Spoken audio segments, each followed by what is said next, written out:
morning, Michaela. How are you going? Hi Gary, I'm good, thanks. Very good. How are you? Good, thank you. I've just brought out this little Optimax, Prestige Optimax dressage saddle for you to try. Great. And you can have it for about a week. You know, it's very important that you have 3 or 4 good rides in it, and also get your coach to have a look at you, make sure it's balanced and that sort of thing. You're sitting in the right position and what have you. Okay. So that's all fairly important. So have you ridden in Prestige before, or? I have ridden in Prestige before, not the Optimax, but I've ridden in the Verona K dressage and the Prestige DX event saddle. Yep, sure. Okay. Alrighty. Now, did you want me to go through a little bit with you about the fit of the saddle and how that'd be great. How it's supposed to go on the horse? It's really important for from the horse's point of view that the rider's balanced. Okay, so apart from having the right gullet width through the front, it's really important that the saddle actually sits balanced so that you're sitting smack in the middle of the saddle and your legs hang directly underneath you. If the saddle is not balanced on the horse and we're sitting too far to the back, then you're sitting back here, your legs will drive forward and you'll lean forward and you'll be in that armchair type position. So we just got to make sure that it sits well on the horse for you to try it. Apart from the angle of the tree, which is really important that we don't pinch on either side of the withers, we need to make sure that once again you're very, very balanced in the saddle. The weakest part of any horse's back is right in between the front and the rear legs.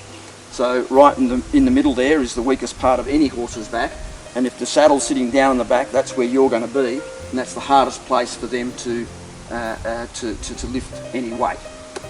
So if your horse is getting a bit sore behind the back of the saddle, most of the time it's overexertion of the muscles trying to carry the ride. So you being centered and half your weight being over the forehand, over the skeletal system, it's a lot easier for them to carry weight. So what I might do is just put this on the horse and see how this, just want to bring him forward a little tiny bit. That'll do. That's it, perfect. And we'll just put this on and have a little look, see how that sits. Most horses worldwide are around about a medium wide to wide fit. So you'll find 80% of your horses will, these saddles will drop on 80% of your horses without any problem at all. So the angle of this tree through here is fine for him. You look at him and you say to yourself, is he a really wide horse or is he a really narrow horse or is he right in the middle? He's in the middle. He's a horse that most saddles will drop on him without too many problems. So we know that the gullet width there is going to be fine for him. We've just got to make sure that the panel sits down on his back nicely, and where you're going to sit's going to be smack right in the middle, which is where we've got you there. It's also important to girth up a saddle when fitting it, just to pull it down to make sure it doesn't pull down too much in the front. So the girthing system through here is very important on how this sits up, so that how the saddle pulls down and what have you. Gary, is it important to try to saddle on with a saddle blanket first, or? Yeah, or well, to put the saddle on first, just to check how it sits on his body, that's fine.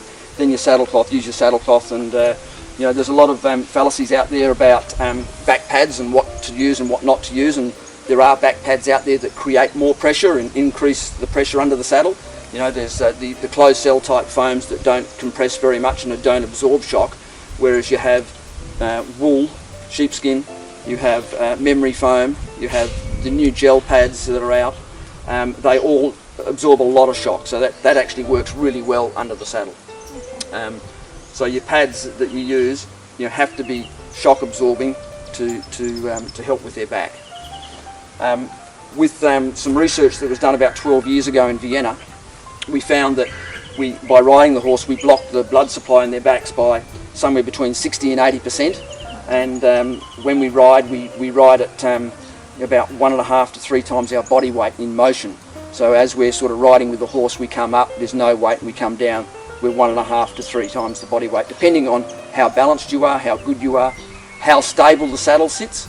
So if your saddle's moving a little bit, you're going to rock more, you're going to move more, you're going to become a heavier rider, more unbalanced. So stability with the saddle is extremely important, so that when you're riding at the best of your ability.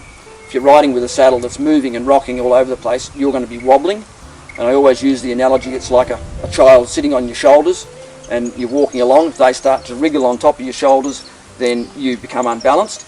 Same thing happens with these guys. If they feel you're wiggling around upstairs, then it's hard for them to stay in rhythm. So Gary, how often would you say that I will get my saddle fitted? That depends on a couple of things. Firstly, how much time you spend in the saddle. So if you're riding 5 or 6 days a week, 45 minutes, or you're riding once a week for 45 minutes, it's a lot of difference. But rule of thumb is between 6 months and 12 months. So as we ride, on most of the dressage saddles that we sell, we have a wool panel saddle, and the wool will slowly compress and mould to the horse's shape, and it compresses sort of down and up and down and up, and eventually it slowly flattens down. Therefore, all we need to do is just reshape the panel a little bit to rebalance the rider, so we stop the movement. So yeah, between 6 months and 12 months, it's good. So Gary, does the fit of the saddle affect the movement of the horse? Yeah, basically, if your saddle's not fitting correctly, it will upset the horse's movement in most cases. Some horses have a tolerance and aren't bothered about anything. Other horses, the slightest little thing that's wrong, they'll go against it.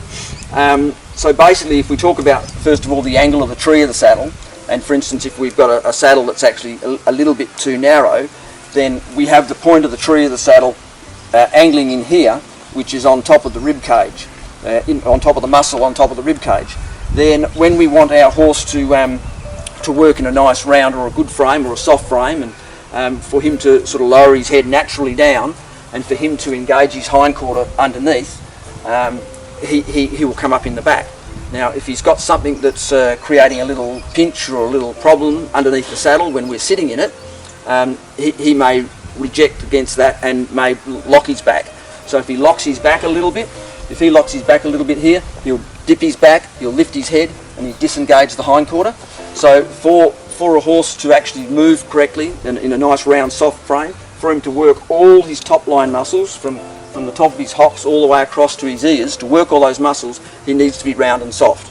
And using those muscles, so the muscles need to contract and extend, and if they're doing that, he'll grow muscle, he becomes bigger and stronger, he can run faster, he can jump higher. So the importance of the saddle sitting on the horse is very important for his development. And I see a lot of horses, and I've only got to look at the horse and I know how it's going. And so we work on that a lot to try and get the development of the horse and make them stronger. Well, thanks a lot, Gary, for coming out. That was really informative, and I'll get back to you in about 6 or 7 days when I've had a couple of rides in the saddle. No, that'll be great. That's good. And just make sure you do get your coach or someone to look at you sitting in the saddle and make sure you're nice and balanced and what have you. Yep. And that way, we've just got to achieve the best we can get, the best result for the horse. We want him really nice and happy, so we want him feeling comfortable through the saddle, we want him feeling comfortable underneath here, and we want you to ride as well as you can, in harmony with the horse and stable, and that way the horse will move forward. You can teach and train the horse better because he's listening more to you and that sort of thing. So, yeah, good luck, and I'll wait till I hear from you, and then we'll come back out again in a few days. Okay. Cheers. Thank you. Thanks.